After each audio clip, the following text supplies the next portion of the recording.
नारायण का नाम लेंगे। नारायण नारायण।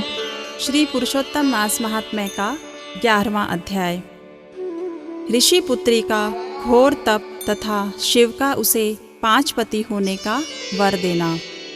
नारद जी बोले, हे महामुनि, इस कन्या ने बड़ा कठोर कर्म प्रारंभ किया, जिसे मुनि लोग भी करने में कठिनता का अनुभव करते हैं। श्री नारायण बोले, उस कल्याणी ने बड़ी कठिनाई से होने वाला तप प्रारंभ किया तथा पंचमुखी शांत शिव का ध्यान करने लगी। गर्मी के प्रचंड धूप में अग्नि के बीच में बैठकर, हेमंत तथा शीत ऋतु में ठंडे जल में बैठकर तपस्या करती थी। उसका मुख जल में कमल के समान तथा सिर के बाल लेकर शेवार मंजरी से घिरे हुए जल में शोभायमान लगते थे।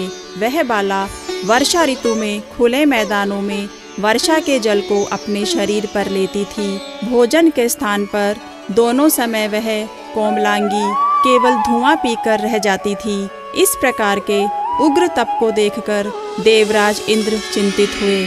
देवता जिसे कठिन समझते एवं ऋषिगण जिसकी प्रशंसा करते थे, ऐसे उसे तप क्रम में 9000 वर्ष बीत गए। तब पार्वती पति भगवान शिव ने उसकी तपस्या से प्रसन्न होकर उसे वहां आकर दर्शन दिए। तब दर्शन कर वह बाला शीघ्र ही खड़ी हो गई। तपस्या तथा प्रसन्नता के कारण कृश देह भी हृष्ट पुष्ट दिखने लगी। उस बाला ने सिर झुकाकर भगवान शिव जी को प्रणाम किया, संसार पूज्य भगवान शिव का मानसिक पूजन किया तथा भक्ति पूर्वक स्तुति करने लगी। बाला बोली, हे पार्वतीनाथ, आपको नमस्कार है। हे प्रभु, जो आपकी शरण में आश्रय लेता है वह घोर संसार समुद्र में डूबा हुआ भी तथा प्रत्येक अंग से तापित एवं पीड़ित भी हो, तो काल रूपी सर्प की भयानक दुष्टताओं के द्वारा पीड़ित भी हो, तब भी शरीर दुख से छूट जाता है। आपको नमस्कार है। इस प्रकार मन वाणी से उस तपस्विनी ने महादेव जी की प्रार्थना की।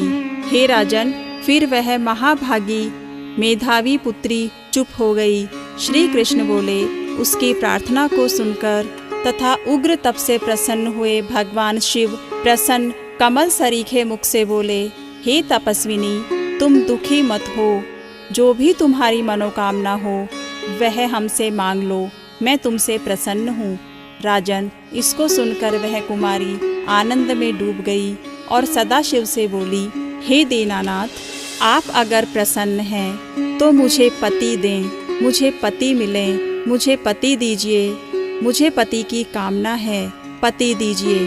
तब उस बाला से शिवजी बोले, हे मुनि कन्ये, तुमने मेरे सामने अपने मुख से 5 बार पति शब्द कहा है, इसलिए तेरे 5 पति होंगे और वे शूरवीर, धर्मों के ज्ञाता, साधु एवं सन्यासियों के समान रहने वाले, सत्य पराक्रमी, यज्ञकर्ता, गुणों से प्रसिद्ध, प्राप्त इंद्रियों को वश में रखने वाले राजा होंगे। श्री कृष्ण बोले।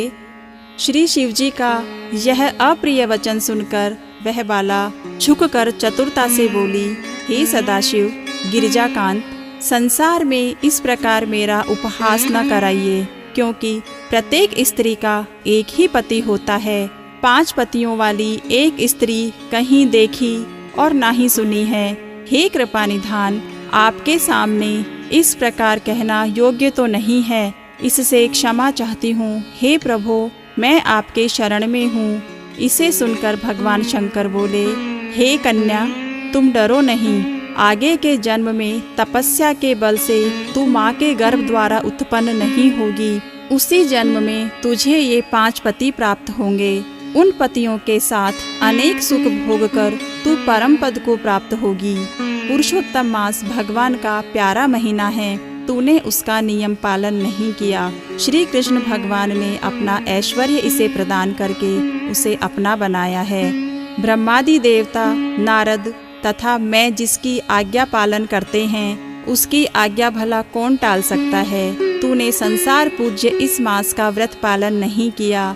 हे ब्राह्मण पुत्री, इसी कारण तेरे 5 पति होंगे।